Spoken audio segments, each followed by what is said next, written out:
Hello everyone and welcome back to another book review. Today I am going to be reviewing Timothy Zahn's Night Train to Rigel. I have actually read Timothy Zahn before. I read his 2017 Thrawn book, and I know he was originally responsible for kicking off the Thrawn series way back in the 90s, I believe. But I had read one other by him, the Thrawn book, and I decided that I wanted to check out more of his writings because I really enjoyed it. So I decided on Night Train to Rigel. This was #1 in the Quadrail series, so this is the start of a series, and I wound up really enjoying this one too. I think Timothy Zahn really has a talent. So let's talk about the plot of this book and then my thoughts on this book. So I went into this book not knowing anything about it. I just wanted to pick a non-Star Wars Timothy Zahn book to read, and this one was the start of a series, so I figured I wouldn't be too lost, and I decided to jump in.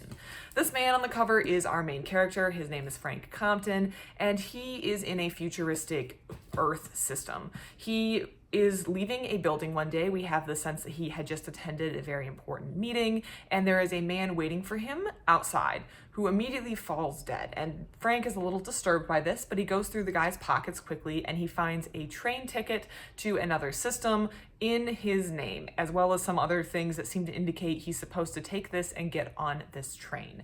And he decides to do it and also leave the scene of the crime very quickly, but he doesn't really know what he's being brought in for. This train that he's taking is the Quadrail, which is this faster than light, super speed train that goes through the galaxy, the universe, that's going to take him to different systems. And this is a universe in which there are other alien sentient species that have also developed this system. All these systems, or all these aliens, are living together in more or less harmony. I mean, there are some tensions, but everyone has to behave to use this Quadrail system, which are under the protection of these creatures called the spiders. Really, the spiders and this little creature down here were the reasons I picked this book up in the first place. I wanted to know what these little spider things were about.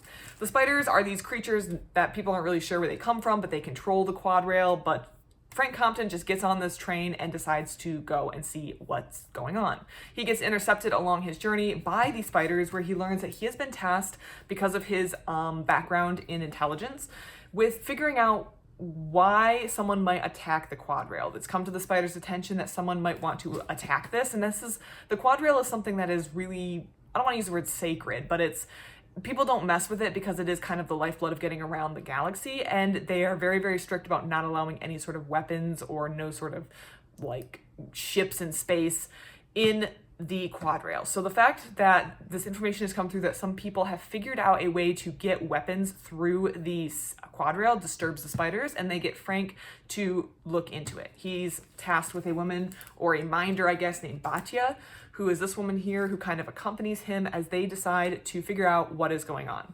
They spend a lot of time on the Quadrail traveling around, and they run into all sorts of interesting characters, including people from Frank's past in his intelligence work, a past that we learn he maybe left under not favorable conditions. And they wind up at a certain point at a resort planet where they are hanging out at this resort and trying to figure out what's going on. There seems to be a malevolent presence on the planet, and Frank is determined to get to the bottom of it, as they learn that humans might be one of the few species not compromised by a very, very dangerous substance in the galaxy.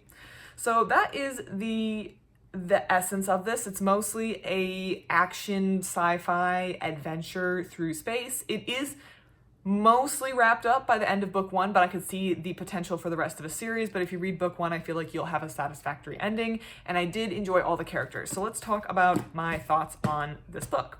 As mentioned, I think it's really fun. I really enjoyed reading it. Don't let the cover, which does look a little dated, scare you off. I mean, that's just what happens with books. Sometimes they look dated because time has passed, but don't let that dissuade you from picking this one up. The characters are fun, the story's fun, and I really, really enjoyed it. Timothy Zahn clearly has a talent. As mentioned, I've also read his Thrawn book. That's the only other one I've read, but I know he's capable of creating really good stories. And the reason I like Thrawn from the Star Wars series is because he feels like a capable bad guy, and sometimes series fall into this, or IPs or whatever, fall into this problem where the bad guy doesn't really have, they're really stupid. They always fall for very obvious tricks from the good guys. And I feel like one of the reasons I like Thrawn is because I feel like he feels like he truly is always one step ahead of the other people, and he's just a really interesting character overall. So I already liked Timothy Zahn's writing style, having read that.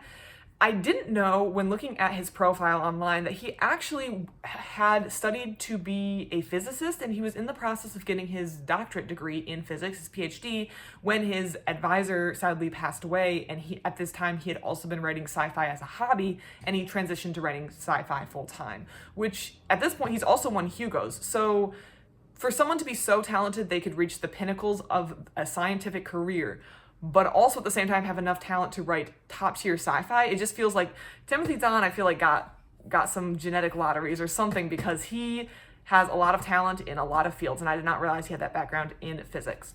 Something that came up again and again, which is, it's not a one-to-one mapping, but it just reminded me again and again as this book progressed, is Mass Effect. So that's what I kept thinking of in this book. The Quadrail felt a lot like Mass Relays, and the Citadel and the Spiders felt a lot like Keepers. If you're familiar with the Mass Effect video games, you'll know what I'm talking about.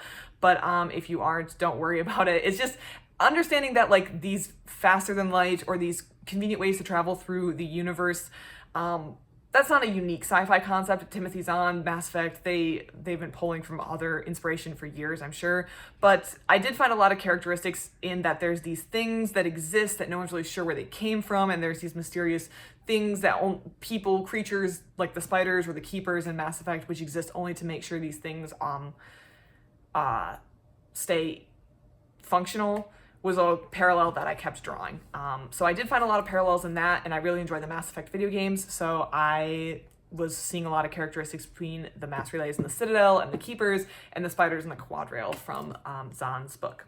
I did have 3 little sticky notes that I wanted to briefly touch on. At the very beginning, I felt like Frank was kind of treating Batya with a little bit of a condescending attitude, but then as the book went on, I started to become less and less annoyed by that, because I just felt like it was keeping with Frank's character as opposed to maybe Timothy Zahn's actual lack of ability to write women. So that one at first annoyed me, so I had a sticky note on, but as the story went on, I just felt like it was Frank's character, so I was willing to excuse that. But you will probably notice that if you start reading this book.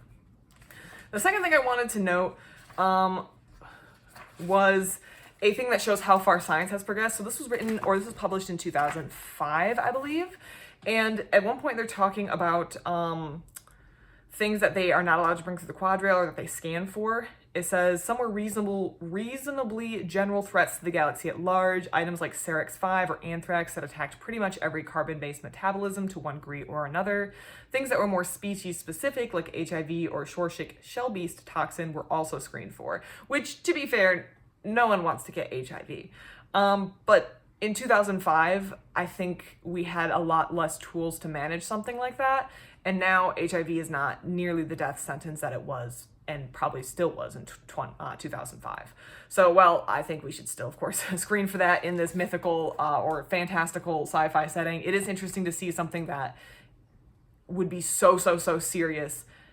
Just the advancement of medical technology in my lifetime is very, very interesting and cool to see. And something, of course, Zahn couldn't have predicted, so that's fine. The third one was, well, I think between Batya and Frank, there was never a lot of sexual tension. I feel like there could have been, but Zahn played it very well that Frank was very focused on his mission for a lot of it. There was a one-bed scenario, which always comes up in these romance books that you read, that I feel like was very, very realistic in a way that romance books never get right. He's talking about, Frank is thinking about these rates he's trying to get at this resort. The single room rates were outrageous enough, but the 2-room suite we needed was astronomical, far beyond what I had in any of my cash sticks. So he's having to put this room that he's working in on credit, and they have to share this bed, and it's super awkward. I just felt like every romance book gets it wrong, but somehow a sci-fi book gets one of the weirdest in my opinion, one of the worst romance tropes correct in a way that he's not even trying to write a romance one, because then they're like trying to share this bed, and it's just weird. And I really, really liked that whole setup, and I felt like it did it better than any romance book so far that I have read doing the one bed problem trope. Overall, I highly recommend if you're looking for a new sci-fi book. If you have read Night Train to Rigel, I would love to hear your thoughts and opinions. Please share those in the comment section down below. Thank you so much for watching, and I hope you have a great rest of your day.